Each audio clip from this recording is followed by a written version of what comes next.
At first glance, this game looks stunning, like something straight out of Breath of the Wild. The visuals? Gorgeous. The art style? Cozy and familiar. You launch it thinking, wow, this might be something special. But it's not what it seems.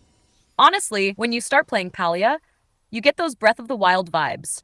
The cel-shaded graphics, the dreamy environment, the soothing music. It feels a cozy little paradise. But after a couple of hours, it hits you. This is not that kind of game at all. Today, in Honest Talk Episode 1, we're going to break down Palia without any sugarcoating. The game is developed by Singularity 6, a relatively new studio aiming to create an MMO that connects through calm and relaxation rather than action. But does this calm connection just end up feeling boring and empty? Let's find out. How cozy is this cozy MMO really? And is there more than meets the eye? So let's talk about the gameplay. When you first start playing Palia, it actually feels fresh and promising. You're out there chopping trees, mining rocks, fishing by the river, simple, satisfying tasks that remind you of classic life sims. There's a kind of charm in just exploring and building your little corner of the world. But here's the catch. After a while, that fresh feeling fades. The gameplay loop starts to feel repetitive and, honestly, boring. You realize that most of what you're doing is just grinding through the same basic chores over and over again. There's not much depth or challenge to keep you hooked. It ends up feeling a bit empty. The world looks beautiful, but the activities don't have much weight behind them. There's no real urgency, no big goals pushing you forward, and the MMO aspect, which should excitement, often feels like an afterthought. In my opinion, Palia nails the cozy vibe, but it falls short when it comes to engaging gameplay that can hold your attention long term. If you're looking for a chill, casual experience, it might work for you.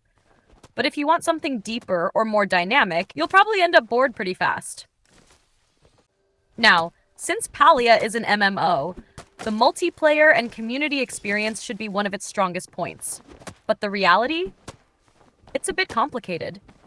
Many players have said that while the game encourages socializing, like building friendships, trading, or doing activities together, in practice, it often feels pretty empty. There's a surprising lack of meaningful multiplayer content. No big group quests or raids, and very little cooperative gameplay that truly connects players.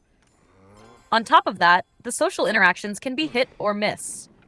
Some players find the community friendly and welcoming, especially for newcomers who just want to relax and chat. But others report instances of toxicity, especially toward new players who might not follow unspoken community rules, which can be frustrating. So, if you're expecting a lively, bustling MMO world full of constant player interaction, Palia might feel a bit lonely. The multiplayer aspect is definitely there, but many reviews say it doesn't quite live up to what you'd expect from a traditional MMO. It's more like a peaceful, casual hangout than a fully social, action-packed experience. In short, the community can be nice, but it's not the main reason to play Palia. If you want serious multiplayer or teamwork, this might not satisfy that craving. So here's my honest advice. If you're already familiar with this type of casual, slow-paced life sim MMO, Palia probably isn't for you.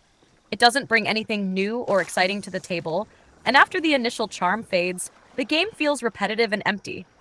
If you're looking for deep gameplay, strong multiplayer action, or a world that constantly keeps you engaged, this isn't the game to invest your time in. But if you just want a calm, low-pressure place to chill and build something cozy without much challenge, then maybe give it a shot. For me personally, I can't recommend it. There are better games out there that do this kind of thing way better. So think carefully before you jump in.